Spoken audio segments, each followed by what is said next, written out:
اعوذ باللہ من الشیطان الرجیم، بسم اللہ الرحمن الرحیم۔ آج کا ہمارا ٹاپک ہے کہ یہ کائنات کیسے مارج وجود میں آئی۔ اس سے پہلے پارٹ 1 میں ہم اس کے اوپر بات کر چکے ہیں، جس میں ہم نے یہ بتایا کہ بگ بینگ کیسے ہوا، کتنے سیکنڈ کے بعد کیا ہوا، کون کون سی اپروچ کر کے سائنسدانوں نے اس کو مزید وسعت دی۔ آج ہم بات کرنے لگے اس کے پارٹ 2 کے بارے میں، اور مزید اس کے اوپر بات کریں گے کہ یہ آگے جا کے کیسے بنتی گئی، کیسے اس کی ڈینسٹی کم ہوتی گئی، اور یہ موجودہ نظام کیسے مارج وجود میں آیا۔ تو ہم بات کرتے ہیں کولنگ اپروچ کی۔ کولنگ کا مطلب ہوتا ہے ٹھنڈا ہونا۔ تو اس میں یہ ہم بتانے کی کوشش کریں گے کہ کیسے کائنات کی ڈینسٹی اور ٹمپریچر آہستہ آہستہ کم ہوتا گیا، یعنی کہ کولنگ اپروچ میں اس کائنات کی ڈینسٹی اور ٹمپریچر مزید کم ہوتا گیا، یہاں تک کہ پارٹیکل موجودہ شکل میں تبدیل ہو گئے۔ بگ بینگ کے تقریباً 10⁻⁻11، یعنی کہ آپ اشاریہ لگا کے 11 زیرو لگاؤ پھر 1 لگاؤ، سیکنڈ سے اتنے لمحے کے اندر اندر تمام پارٹیکل کی جو انرجی تھی وہ کم سے کم ہوتی گئی، ٹھیک ہے۔ اس کے بعد 10⁻⁻6 سیکنڈ کے اندر اندر کوارک اور گلون آپس میں مل کے اس کے نتیجے میں پروٹون اور نیوٹران بن گئے۔ بگ بینگ کے تقریباً 1 سیکنڈ کے اندر اندر مزید نیوٹران اور پروٹون بننا شروع ہو گئے تھے۔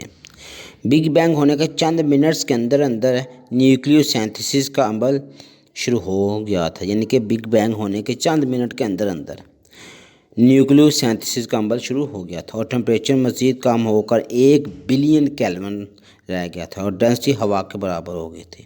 ان کا ٹمپریچر کم ہوتا ہوتا 1 بلین کیلون رہ گیا تھا، اور ڈینسٹی بھی ہوا کے برابر ہو گئی تھی۔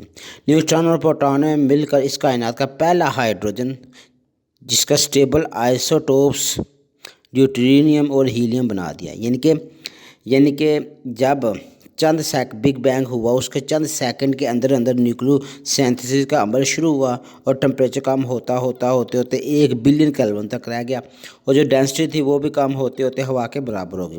اس وقت نیوٹران اور پروٹون مل کر کائنات کا پہلا ہائیڈروجن کا، ان کے نیوٹران اور پروٹون آپس میں ملے، انہوں نے کائنات کا پہلا ہائیڈروجن کا سٹیبل آئسوٹوپس بنایا، ڈیوٹرینیم اور ہیلیم بنا دیا۔ تاہم کائنات کے زیادہ تر پروٹون اس وقت فری حالت میں ہائیڈروجن کے نیوکلیائی کے طور پر تیرنے لگے۔ تقریباً بگ بینگ کے 3,79,000 سال بعد، یعنی کہ بگ بینگ جب ہو گیا اس کے بعد 3,79,000 سال بعد الیکٹران ان فری نیوکلیائی کے ساتھ مل کر ایٹم بنانے لگے، اور مادوں سے نکلنے والی ریڈیشن خلا میں پھیلنے لگی، اور یہ جو ریڈیشن نکلی تھی ان ریڈیشن کو کہتے ہیں کاسمک ریڈیشن۔ اور آج کل یہی تصور کیا جاتا ہے کہ اس کائنات کی سب سے جو پرانی ریڈیشن ہے وہ کاسمک ریڈیشن ہے۔ اس کے بعد ہم بات کریں گے اسٹرکچرل اپروچ کیا ہے۔ بگ بینگ کے بلین سالوں بعد ایک خاص طریقے سے مادہ اس کائنات میں پھیلتا گیا، اور گریوٹی کی فورس بھی زیادہ ہوتی گئی، جس سے فورسز نے ایک دوسرے کو ایک ساتھ کھینچ لیا۔ اس طرح یہ مزید ڈینس ہوتے گئے، پھر گیس، بادل، سٹارز، گلیشیئرز، کلسٹرز اور سپر کلسٹر اور دوسری اجزاء بننا شروع ہو گئے۔ یہ سب کچھ اس طرح کے مادے کی وجہ سے بنا، یعنی کہ یہ جتنا بھی کام ہوا، گیس، بادل، سٹارز، گلیکسیز اور سپر کلسٹر وغیرہ جتنے بھی اجزاء بنے تھے، یہ ان 4 طرح کے مادوں سے مل کے بنے تھے۔ نمبر 1 پہ ہے کولڈ ڈارک